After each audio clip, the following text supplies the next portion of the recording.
제97회 공명은 위국을 치려고 다시 표문 올리고 강유는 조병을 깨뜨리려 거짓 항서를 올리다.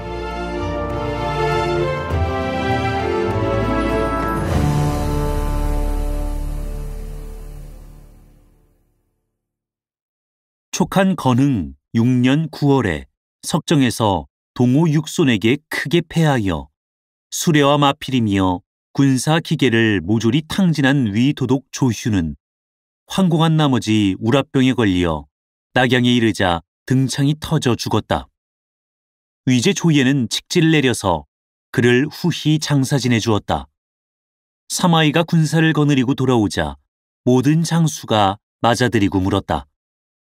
조 도독이 싸움에 패한 것은 곧 원수께서 관계한 바인데 어찌하여 이렇듯 급히 돌아오십니까? 내 생각에 제갈량이 우리가 패한 것을 알면 반드시 허한 틈을 타서 장안을 취하러 올 것이라. 만일 농서에 급한 일이 있고 보면 누가 구하겠소? 내 그래서 돌아온 것이오. 사마이의 대답에 사람들은 모두 속으로 겁도 많다고 생각하며 웃고 물러갔다. 한편 동호에서는 사자에게 글을 주어 촉으로 보내서 군사를 일으켜 위국을 치기를 청하며 그와 아울러 조휴를 크게 깨뜨린 일을 이야기하니 첫째로는 자기의 위풍을 나타내자는 것이며 둘째로는 피차 좋은 정의를 통하자는 것이다. 후주는 크게 기뻐하여 사람을 시켜서 그를 가지고 한중에 가서 공명에게 이 일을 알리게 했다. 이때 공명은 군사들을 잘 조련시키고 말들이 살쪘으며 군량과 마초가 풍족하고 소용되는 몰자가 일체 완비되어서 바야흐로 출병하려던 참이라. 이 소식을 듣자 즉시 연석을 배설해 놓고 장수들을 크게 모아 출병할 일을 의논했다.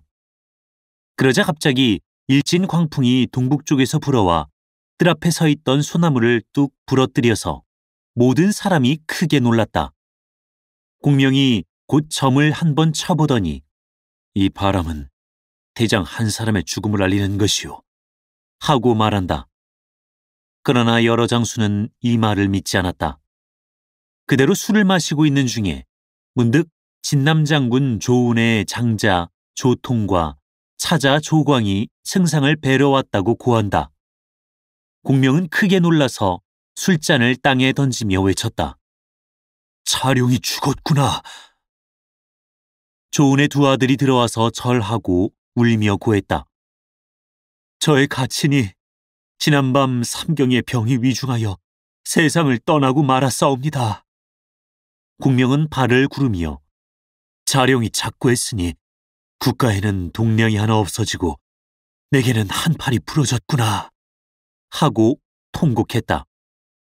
모든 장수가 울지 않는 자가 없다. 공명은 조통과 조광에게 성도에 들어가서 천자를 뵙고 상사를 고하게 했다. 후주는 조운이 죽었다는 말을 듣자 목 놓아 통곡하며 침이 옛적에 어렸을 때 자룡이 아니었다면 난군 속에서 죽고 말았을 것이다 하고 즉시 조서를 내려서 대장군을 추증하고 시호를 순평후라 하며 직지로서 성도 금병산 동편에 장사 지내고 사당을 세워서 사시로 제사를 지내게 했다. 후세 사람이 지은 시가 있다. 상산 땅에 범 같은 장수 하나 있었으니 그 지모 그 용맹 관우 장비와 짝하였네. 빛나는 그의 공훈 한수가에 남아있고 당양 장판파에 그 이름이 높았어라. 어린 주인을 두 차례나 구해내어 그의 일념 선주께 보답했네. 충의로 찬 그의 사적 청사에 높이 올라 꽃다운 그 이름이 백세토록 전하리라. 후주는 조운의 옛날 공로를 생각해서 제전과 장사를 심히 후하게 하고 조통을 호분 중랑장으로 봉하고 조광을 아문장으로 삼으며 심효를 살게 했다. 두 사람은 은혜를 살해하고 돌아갔다. 그러자 문득 근신이 아랜다. 제갈 승상이 군마의 조발을 이미 끝내고 즉일 출병하여 위를 치려 한다고 하옵니다. 후주가 조정의 여러 신하에게 물으니 신하들 가운데 아직 경솔하게 동할 것이 아니라고 주장하는 사람이 많았다. 후주가 정하지 못하고 있는데 문득 근신이 아래되 승상이 양의에게 출사표를 올려왔다고 한다. 후주가 불러들이니 양의가 공명의 표장을 올린다. 후주는 곧 책상 위에 펴보았다. 그 표문에는 다음과 같이 쓰여 있었다. 선제께서 한과 도적은 양립할 수 없으며 왕업은 한 지방에 앉아서 다스릴 수 없음을 생각하시어 신에게 도적 토벌을 부탁하신 것이로소이다. 선제의 밝으심으로 신의 재주를 헤아리시니 진실로 신이 도적을 침해 있어 재주는 부족하고 상대는 강한 것을 아셨으나 도적을 치지 않으면 왕업이 또한 망하고 마오리니 오직 앉아서 망하기를 기다리느니보다는 차라리 치는 편이 나을 것이라. 신에게 부탁하고 의심하지 않으신 것이로소이다. 신이 명을 받자온 날에 자도 잠자리가 편안치 않으며 먹어도 음식이 입에 달지 않았으니 북벌할 일을 생각하오매 먼저 남방을 평정해야 하겠기로 5월에 노수를 건너서 깊이 거칠고 메마른 땅으로 돌아가 이틀에 하루 양식을 먹었사오니 이는 신이 스스로 몸을 낚이지 않음이 아니오라. 왕업이 촉도에 앉아서 천하를 통일할 수 없으므로 위엄과 간난을 무릅서서 선지에 남기신 뜻을 받드는 것이온데 여론은 위를 치는 것이 옳은 계책이 아니라 하는 바 이제 도적이 마침 서쪽에 피곤하고 또 동쪽에서 힘을 써서 병법에 적이 노곤할 때를 타라 했으니 이는 바로 나아갈 때라. 삼가 그 일을 말씀하오면 다음과 같사옵니다. 고제께서 고명하시기 일월과 짝하시며 모신들의 지모가 깊기를 연못 같았으나 험난함을 겪으시며 상처를 입으시어 위태로움을 겪은 뒤에야 천하를 정하셨사온데 이제 폐하께서는 고제에 미치지 못하시고 모신들은 장리양 진평과 같지 못하면서 장책으로서 적을 이겨 편안히 앉아 천하를 정하려 하니 이는 신이 미처 해득하지 못하는 첫째 이유입니다. 또한 유효와 왕랑이 각기 주군을 점거하고 있으면서 안위를 논하고 계책을 말하며 입만 열면 옛 성인을 끌어대고 사람을 쓰는 데는 의혹이 뱃속에 가득하고 일에 임해서는 시작에서 마감까지 겁내고 두려워하며 금년에도 싸우지 않고 명년에도 치지 않아 손책이 힘들이지 않고 세력을 넓혀서 드디어 강동을 아우르게 하고 말았으니 이는 신이 미처 해득하지 못하는 둘째 이유입니다. 조조는 지혜와 계책이 남달리 뛰어나고 그 용병이 손호를 방불케 했건만 남양에서 곤궁에 빠졌고 오소에서 위험했으며 기련에서 위태했고 여양에서 쫓겼으며 북산에서는 거의 패할 뻔했고 동건에서는 죽을 뻔한 연후에 한때 거짓으로 천하를 정한 것일 뿐이온데 하물며 신은 재주가 부족한데도 아무 위태함이 없이 평정하라 하니 이는 신이 미처 해득하지 못하는 셋째 이유입니다. 조조가 5번 창패를 쳤으나 항복받지 못했고 4차례 소우를 건넜으나 공을 이루지 못했으며 이복을 임용했더니 이복이 도리어 그를 배반했고 하후연에게 위임했더니 하후연이 패망했사옵니다. 선제께서 매양 조조를 능하다고 일컬으셨건만 오히려 이러한 실패가 있거늘 하물며 신의 노둔한 재질로 어찌 이길 수만 있겠습니까? 이는 신이 미처 해득하지 못하는 넷째 이유입니다. 신이 한중에 이른 뒤로 그 사이 한 해가 지났을 뿐이건만 조운, 양군, 마옥, 염지, 정립, 백수, 유합, 등동 등의 장수가 죽었고 곡장과 둔장 등 70여 명이 죽었음에 돌격장으로서 앞장설 자 없고 종수, 청강, 산기, 무기 등 1000여 명이 죽었사온데 이는 모두 수십 년 사이에 사방에 정예를 규합한 것으로 한 고을에서 얻은 바가 아니옵니다. 만약에 다시 수년이 지나면 3분의 2가 줄 것이오니 장차 무엇으로 적을 도모하겠습니까? 이는 신이 미처 해득하지 못하는 5째이옵니다. 이제 백성들은 곤궁하고 군사들은 피로했사오나 일은 중지할 수 없으니 이를 중지할 수 없다면 지키고 있는 것이나 가서 싸우는 것이나 그 수고롭기는 같사온데 이때 일찍 도모하려 하지 않고 겨우 한 주의 땅을 의거하여 도적으로 더불어 오래 끌려고 하니 이는 신이 미처 해득하지 못하는 여섯째이옵니다. 대저, 예측하기 어려운 것은 천하대사라. 옛적에 선제께서 초 땅에 배하심에 당시 조조가 손뼉을 치며 천하는 이미 정해졌다고 했사옵니다. 그러나 뒤에 선제께서 동으로 5월과 동맹을 맺으시며 서쪽으로 파촉을 취하시고 군사를 들어 북편을 치심에 하후연히 머리를 들였사옵니다. 이는 조조의 실책이라 한조 대업이 장차 이루어질 듯 했으나 뒤에 동호가 맹세를 저버려서 관우가 패해 죽고 선제께서 자귀에서 실패하시고 조비는 제후를 일컬었으니 무릇 세상 일이란 이와 같아서 실로 미리 헤아리기 어려운 것이옵니다. 이제 신은 국궁 진취하여 죽은 뒤에야 그치려 하는 바 일의 성패와 이둔에 이르러서는 신의 지혜로 능히 예측할 바 아니로소이다. 후주는 표문을 보고 심히 기뻐하며 즉시 직지를 내려 공명에게 군사를 내게 했다.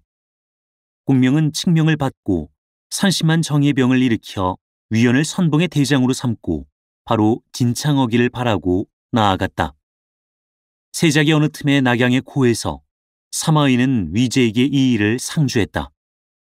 조예가 곧 문무백관을 크게 모아놓고 상의하니 대장군 조진이 반열에서 나와 신이 지난번에 농사를 지킬 때 공은 작고 죄는 커서 황공하기 그지없사옵니다. 바로옵건대 일군을 거느리고 가서 제갈량을 생포하려 하나이다. 신이 근자에 대장 한 명을 얻었사온데 60근 대도를 쓰며 천리정환마를 타고 양석철태궁을 당기며 세계의 유성추를 감추었으되 백발백중이었고 만부부당지용이 있사오니 그는 곧 농서 적도 사람으로서 성은 왕이요 이름은 쌍 자는 자전이라 하는데 신은 이 사람을 선봉으로 삼으려 하옵니다. 하고 아랜다. 조예는 크게 기뻐하며 곧 왕상을 전상으로 불러올렸다. 보니 신장이 구척이요 얼굴은 검고 눈동자는 누르며 곰의 허리에 범의 등을 가졌다. 조예는 웃으며 짐이 이런 대장을 얻었으니 무슨 근심이 있으리오 하고 비단전포와 금갑옷을 내리고 그를 봉해 후위장군 전부 대선봉으로 삼고 조진을 대도독으로 봉했다. 조진은 살해하고 물러나와 15만 정예병을 거느리고 곽회, 장압과 회합하여 각처의 구를 지키기로 했다. 이때 촉병의 전대가 앞길을 살피며 나가다 진창에 이르러 공명에게 회부한다. 진창어기에 이미 성 하나를 쌓아놓고 그 안에 대장 학소가 지키고 있사온데 해자를 깊이 파고 녹각을 두루 꽂아서 방비가 심히 견고하오니 이 성을 버려두고 태백령 험한 길을 타고 넘어 기산으로 나가는 것이 심히 좋을 것입니다. 그러나 공명은 진창 정북방이 바로 가정이니 이 성을 얻어야만 진병할 수 있는 것이다 하고 위원에게 명하여 군사를 거느리고 성 아래로 가서 사면으로 치게 했다. 위원은 연일 성을 쳤으나 깨뜨리지 못하고 공명에게 다시 와서 성을 치기가 어렵습니다 하고 고했다. 공명이 크게 노해서 위원을 베려는데 문득 창하에서 한 사람이 나섰다. 제가 여러 해 승상 수하에 있으면서 아직 아무 일도 한 것이 없습니다. 비록 재주는 없사오나 바라건대 진창 성중에 들어가서 학소를 달래 화살 한 개도 쓰지 않고 항복토록 하겠습니다. 모든 사람이 보니 그는 곧 승상 장하의 근상이라는 사람이다. 공명은 그대는 무슨 말로 그를 달래보려는가 하고 물었다. 학소와 저는 다 같은 농서 사람이라 어릴 때부터 교분이 두텁습니다. 제가 그곳에 가서 이해를 따져서 달래면 그가 반드시 와서 항복할 것입니다. 공명은 곧 가게 했다. 근상은 말을 급히 달려서 진창성 아래 이르자 큰 소리로 불렀다. 학백도의 옛 친구 근상이 만나러 왔소. 성 위에 있던 사람이 학소에게 고해서 학소는 성문을 열고 그를 들이게 하여 성 위에서 만나보았다. 학소가 얘 친구가 어째서 여기로 오셨소? 라고 한마디 묻자 근상은 나는 서척 공명 장하에서 군기에 참여하여 상빈의 대접을 받고 있는데 이번에 특히 나더러 가서 그대를 만나 말씀하라 해서 온 길이오. 하고 말했다. 학소는 듣고 낯빛이 확 변했다. 제갈량은 곧 우리나라 원수다. 나는 위나라를 섬기고 그대는 총나라를 섬겨 각각 그 주인을 섬기니 옛날에는 형제라도 지금에는 원수인 것이다. 그대는 여름말 말고 곧 성에서 나가주시오. 근상은 다시 한마디 하려 했으나 학소는 이미 정루로 나가고 군사들이 어서 말에 오르라고 재촉이 성화갔다. 그대로 성 밖으로 쫓겨나와 근상이 머리를 돌이켜보니 학소가 난간에 기대 서 있다. 근상은 말을 멈춰 세우고 채찍을 들어 가리키며 현재 백도야! 어찌 이리도 박정한가? 라고 한마디 하니 학소는 위국의 법도는 형도 아시는 바요. 내가 나라의 은혜를 입었음에 오직 죽음으로 나라에 보답할 뿐이라. 형은 부질없이 나를 달래려 말고 곧 돌아가서 제갈량을 보고 빨리 와서 성을 치라고 이르시오. 내 그를 두려워하지 않소. 하고 말한다. 근상은 돌아와서 공명에게 고했다. 학소가 제 말을 들어보려 하지도 않고 대바람에 거절하는군요. 그러나 공명이 한 번 더 가서 그를 만나보고 따져서 달래보. 하고 분부해서 근상은 다시 성 아래로 가서 학소에게 만나주기를 청했다. 학소가 정루에 나선다. 근상은 말을 세우고 언성을 높여 말했다. 백도 아우님아, 내 말을 좀 듣소. 자네가 이 외로운 성 하나를 의지해서 무슨 수로 수십만 대군을 막아보겠다는 것인가? 지금 빨리 항복하지 않으면 후회 막급일세. 더욱이 대안에 순종하지 않고 간산 위를 섬기다니 어찌하여 그다지도 천명을 모르며 청탁을 분간하지 못한단 말인가? 백도는 부디 생각을 좀 해보소. 학소는 듣고 대로하여 곧 활에 살을 먹여들고 근상을 가리키며 호령했다. 내가 앞서 다 말한 터이니 네 구태여 다시 말할 것이 없다. 내 속히 물러가거라. 그러면 내 쏘지 않겠다. 근상이 돌아와서 공명을 보고 학소의 이러한 거동을 자세히 말하니 공명은 크게 노하여 그놈이 참으로 너무나 무례하구나. 내게 성을 칠 기구가 없을 줄 알고 그러는 것이냐? 하고 곧 토인을 불러 물었다. 진창 성중에 인마가 얼마나 있느냐? 비록 적실한 수요는 알지 못하오나 한 3,000명쯤 될 것입니다.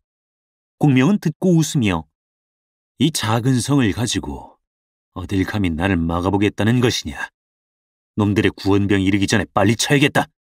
하고 이에 군중에 운제 100틀을 내세웠다. 그 운제는 한 틀에 10여 명씩 올라설 수 있는 것으로 주위를 나무 널빤지로 막아놓았다.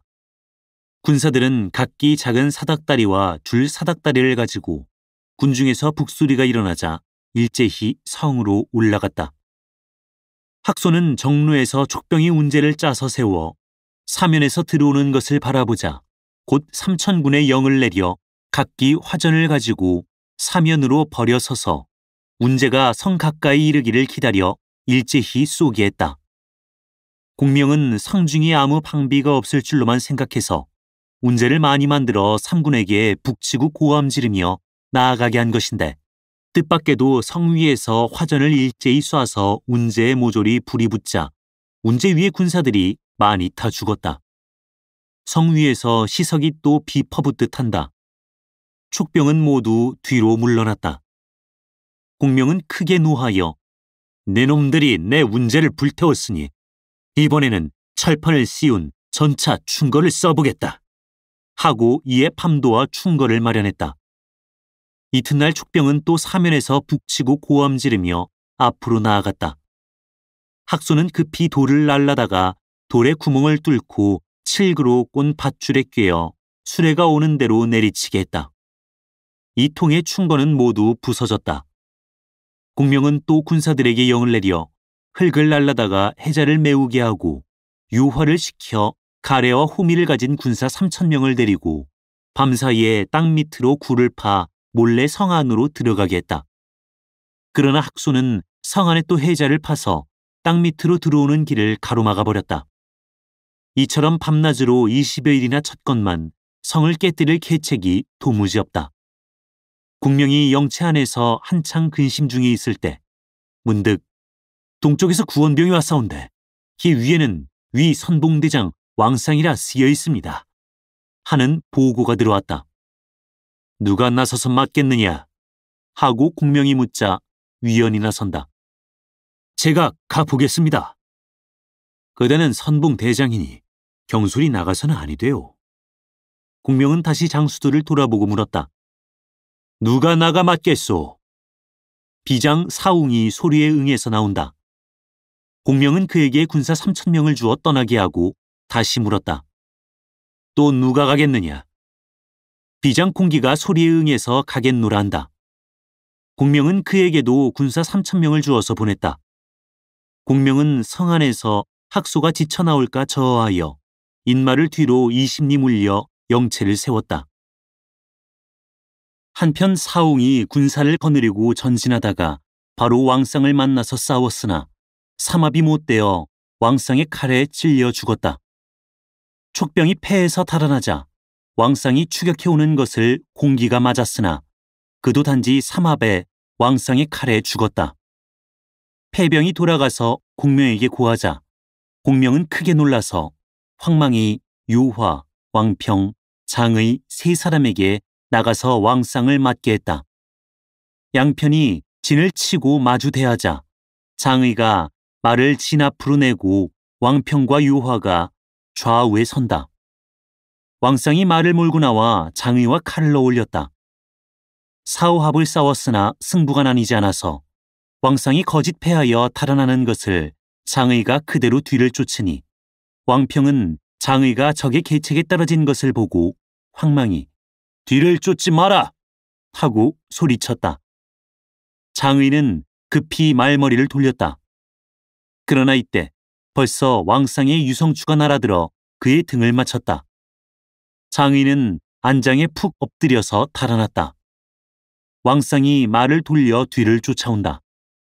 왕평과 요화가 일시에 내달아 그의 앞을 막고 장의를 구해 진으로 돌아왔다. 왕상이 군사를 휘동해서 크게 휘몰아치는 바람에 촉병 중 죽고 상한 자가 심히 많았다. 장의는 몇 차례나 피를 토하고 돌아가서 공명에게 왕상이 영용하기 짝이 없는데 지금 2만 명을 거느리고 진창성 밖에 영체를 세우고 사면을 채책으로 둘러막았고 겹성을 쌓아 올리고 해자를 파서 방비가 어마어마합니다. 하고 말했다. 공명은 두 장수가 죽고 또 장의마저 상처 입은 것을 보고 즉시 강유를 불러서 물었다. 이 길로는 진창으로 갈 수 없으니 따로 어떠한 계책을 쓸 수 없겠느냐?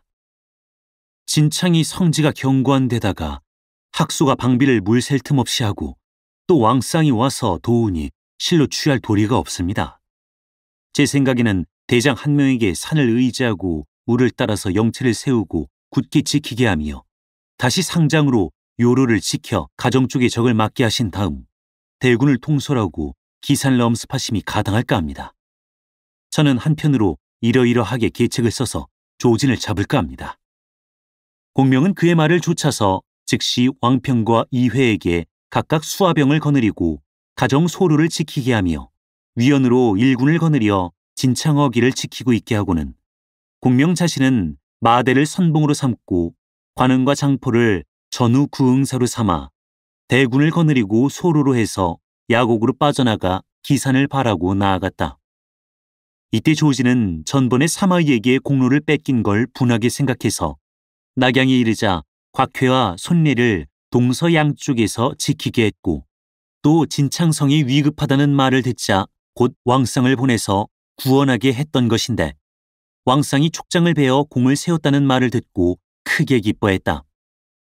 이에 중호군 대장 비유에게 임시로 전부 총독을 대리하게 하고 여러 장수에게 각자 애구를 지키게 했다.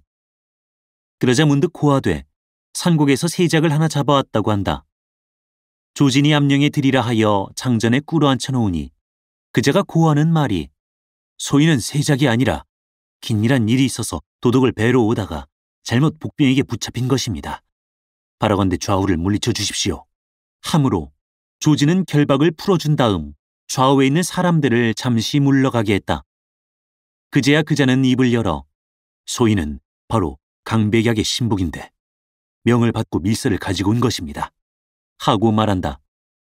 조진이 밀서가 어디 있느냐 하자 그 사람이 가슴에서 꺼내 바치는데 뜯어보니 글 뜻은 다음과 같다. 죄지은 장수 강유는 100번 절하며 그를 대도독 휘하에 바치나이다. 유가 대대로 미국의 녹을 먹고 변방을 지키는 소임을 맡았으나 외람되이 두터운 은혜에 보답도 못하고 있었사온데 전일에 잘못 제갈량의 계책에 떨어져 적의 군문에 두항에 싸우나 고국을 생각하는 마음 어느 날에는 잊으리까. 이제 다행히 촉병이 서쪽으로 나가고 제갈량이 유를 심히 신임하나이다. 그러므로 부디 도독께서는 친히 대병을 거느리고 오셔서 만일 촉병을 만나시거든 부디 거짓 패하실 것이오며 유가 불을 들어 군으로 삼고 먼저 촉병의 양초를 불사를 것이오니 그때 도독께서는 곧 대병을 돌이켜 엄습하십시오. 그러면 제갈량을 사로잡을 수 있사오리다. 이는 유가 공을 세워 나라에 보답하자는 게 아니라 전에 지은 죄를 스스로 속죄하려는 것이니 바로 없건대 깊이 살피시고 속히 분부를 내리시옵소서. 조지는 그를 다 보고 나자 크게 기뻐하며 이는 하늘이 내게 공을 이루게 하시는 것이다 하고 온 사람에게 상을 후히 내리고 기약한 바대로 만나자고 회부했다. 그 사람을 보낸 뒤에 조지는 비유를 불러서 상의했다. 강유가 몰래 밀서를 보내왔는데 나더러 이리이리 하라고 했습니다. 제갈량이 술책이 많고 강유도 지모가 비상합니다. 혹시 제갈량이 시킨 것이나 아닐지 이 가운데 거짓이 있을까 두렵습니다. 그는 원래 위국 사람으로서 부득이하게 항복한 것인데 설마 그럴 리가 있겠소. 도독께서는 경솔히 가지 마시고 그대로 본체를 지키고 계십시오. 제가 일군을 거느리고 가서 강유의 계책에 응하기로 하지요. 그래서 만일에 성공하거든 공로는 모조리 도독께 돌려드리고 혹시 적에게 간계가 있으면 그것은 제가 다 당하겠습니다. 조지는 크게 기뻐서 비유에게 5만 병을 거느리고서 야곡을 바라고 나아가게 했다. 비유가 2, 3정이나 가서 군사를 둔차려 놓고 사람을 앞으로 내어 보내서 적정을 알아보게 했더니 이날 신시에 돌아와 고하는데 야곡길로 촉병이 옵니다. 라고 한다. 비유는 황망히 군사를 재촉해서 마주 나갔다. 그러나 촉병이 미쳐 싸우기 전에 먼저 물러가니 비유는 군사를 이끌고 그 뒤를 쫓았다. 그러자 촉병이 돌아선다. 비유가 바야흐로 맞아서 싸우려 하자 촉병은 또 물러간다. 이렇게 3차례나 거듭하는 동안에 어느덧 이튿날 신시가 되었다. 위병은 꼬박 하룻낮 하룻밤을 잠시도 쉬지 못하고 촉병에게 끌려다니기만 했다. 겨우 군사를 진쳐놓고 밥을 지으려 하는데 갑자기 사면에서 함성이 크게 진동하고 북소리와 각적 소리가 일제히 일어나며 촉병이 산과 들을 까맣게 덮고 오더니 문기가 열리는 곳에 사륜거 하나가 나오며 공명이 그 위에 단정히 앉아서 사람을 시켜 위군의 주장에게 나와서 대답하라고 청한다. 비유는 말을 놓아 앞으로 나갔다. 그는 멀리 공명을 보고 마음에 은근히 기뻐하며 좌우를 돌아보고 만일에 촉병이 덮쳐 들어오거든 곧 뒤로 물러나거라. 산 뒤에서 불이 일어나는 것을 보는 대로 곧 돌아서서 지쳐 들어가면 자연히 돕는 군사가 있을 것이다. 하고 분부하기를 마치자 말을 달려나가며 패한 장수가 어떻게 감히 또 왔느냐? 하고 외쳤다. 공명이 응대한다. 조진에게 나와서 대답하게 해라. 조도독께서는 금지오겹이신데 어찌 반적과 서로 보려 하시겠느냐? 공명이 대로하여 우선으로 한 번 부르니 좌편에서 마대, 우편에서 장의가 수하병을 이끌고 지쳐나온다. 위병은 곧 뒤로 돌아 달아나는데 30리를 못 다가서 바라보니 촉병의 배후에서 불이 일어나며 함성이 끊이지 않는다. 비유는 군으로 놓은 불이라고만 생각하여 곧 몸을 돌려 쳐들어갔다. 촉병이 일제히 물러간다. 비유는 칼을 휘두르며 앞장서서 함성이 나는 곳만 바라보고 쫓아갔다. 불길이 일어나는 곳으로 가까이 들어가는데 산길에 또 북소리와 각적소리가 일어나 하늘에 울려 퍼지고 함성이 땅을 진동하며 양곤이 지쳐나오니 좌편에는 관흥이요 우편에는 장포다. 산 위에서는 또 시석이 비 퍼붓듯이 쏟아져 내려온다. 위병은 크게 무너졌다. 비유는 계책에 떨어진 것을 알고 산골짜기로 군사를 물렸으나 사람과 말이 모두 지쳐서 허덕허덕하는데 등 뒤에서 관흥이 생력군을 거느리고 그대로 추격해온다. 위나라 군사는 서로 밟히며 또 시내에 떨어져서 죽는 자가 부지기수다. 비유가 허둥지둥 달아나는데 바로 산언덕 아래서 한때의 군사를 만나니 곧 강유다. 비유가 크게 꾸짖었다. 반적이 신이 없도다. 내 불행하기도 잘못 내 놈의 간계에 빠지고 말았구나. 강유는 웃으며 말했다. 조진을 사로잡으려 한 노릇에 내가 잘못 걸렸구나. 속히 말에서 내려 항복해라. 비유는 말을 풍같이 몰아 길을 뚫고 산곡을 향해서 달아났다.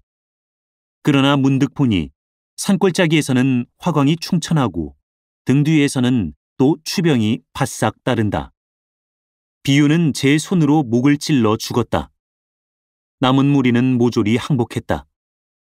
공명은 그대로 밤도와 군사를 몰아서 기산 앞으로 나아가 영체를 세우고 군사를 거둔 다음 강유에게 상을 후히 내렸다. 저는 조진을 잡지 못한 것이 한이옵니다. 라고 하는 강유의 말에 공명 또한 아까운 계책을 이렇게 써버린 것이 애석하오. 하고 말했다. 한편 조진은 비호가 죽은 것을 알고 후회 막급이었다. 그는 드디어 곽회와 더불어 촉군을 퇴병시킬 계책을 의논했다. 이에 손례와 신비는 표문을 써서 위제에게 촉병이 또 기산을 나오고 조진이 싸움에 패해서 군사와 장수를 잃어 형세가 심히 위급하다는 급보를 띄웠다. 조예는 크게 놀라서 즉시 사마의를 궁중으로 불러들여 조진이 군사와 장수를 잃고 촉병이 또 기산을 나왔으니 경은 무슨 계책으로 이를 물리치려 하오? 하고 물었다. 사마의가 아뢰었다. 신에게 이미 제갈량을 물리칠 계책이 있사옵니다. 위군이 싸우지도 않고 촉병을 스스로 물러가게 할 것입니다. 사단에겐 적을 이길 계책이 없고 보니 오직 중달의 좋은 꾀나 믿을 수밖에 없다. 그 계책이란 어떠한 것인고 다음 회를 보라. 사단법인 올제 제작, 낭독 공준호, 번역 연변인민출판 삼국지 번역팀.